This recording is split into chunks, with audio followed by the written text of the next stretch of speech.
शब्दों के इत्तेफाक में कुछ यूं बदलाव करके देखें।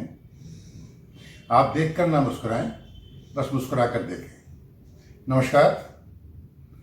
आज मतदान का दिन है। अमेरिका में मतदान शुरू होने वाला है। ट्रंप और बिडेन के बीच कड़ा मुकाबला बताया जा रहा है। अगर कड़ा मुकाबला होगा तो इलेक्टोरल कॉलेज की अहमियत बढ़ जाएगी और शायद फैसला उसी से हो। तब फैसला आने में कुछ समय लगेगा। बिहार में आज मतदान का दूसरा चरण है। 94 सीटों पर मतदान हो रहा है। ये आज का दिन एनडीए के लिए बहुत महत्वपूर्ण है। ये ज़्यादातर शहरी क्षेत्र है जहाँ बीजेपी का दबदबा माना जाता है। अगर इस चरण में भी वो एक अच्छी बढ़त हासिल ना कर पाए तो बिहार का सफ़र उनके लिए मुश्किल हो जाएगा। पिछली बार महागठबंधन ने यहाँ बहुत सीटें जीती थी, लगभग 50 सीटें, लेकिन अंतर यह है कि तब नीतीश भी उसी महागठबंधन का हिस्सा थे। देखें आगे क्या होता है। बिहार के साथ ही आपको याद दिला दूं कि आज देश के 10 राज्यों में करीब 58 सीटों पर उपचुनाव हो रहा है। मध्य प्रदेश में इसमें से 28 सीटें हैं। माफ कीजिएगा, ये संख्या 54 है, मैं 58 कह गया। मध्य प्रदेश में जो चुनाव होने जा रहा है उसमें दूर से देखें तो लगता है कोई बड़ा बदलाव होने वाला नहीं और भाजपा की सरकार चलती रहेगी, लेकिन देखने की कुछ बातें वहां पर हैं।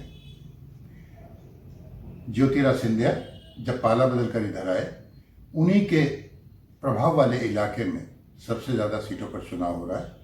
अगर वो अपनी मजबूती इस चुनाव में सिद्ध करते हैं तो उनको इनाम मिलना अवश्यंभावी है। उत्तर प्रदेश में भी 7 सीटों पर उपचुनाव हो रहा है, जिसमें से सिर्फ एक सीट मल्हनी ऐसी थी जो भाजपा के पास नहीं थी। बाकी सब 6 सीटें भाजपा के पास हैं। एक बुरी खबर आ रही है ऑस्ट्रिया से। वियना में बिल्कुल मुंबई जैसा आतंकी हमला हुआ है। वहाँ 6 जगहों पर हमले हुए हैं। मरने वालों की संख्या का आंकड़ा बदल रहा है।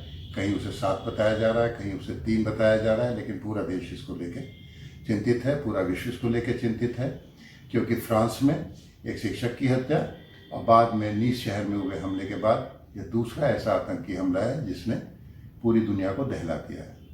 हमारे प्रधानमंत्री नरेंद्र मोदी ने भी इसकी कड़ी निंदा की है, लेकिन यह हमला पूरी दुनिया को 2 हिस्सों में बांटने की तरफ बढ़ता दिखाई देता है और ऐसे हमले तुरंत रोके जाने चाहिए। बात पिछले वीडियो से संबंधित।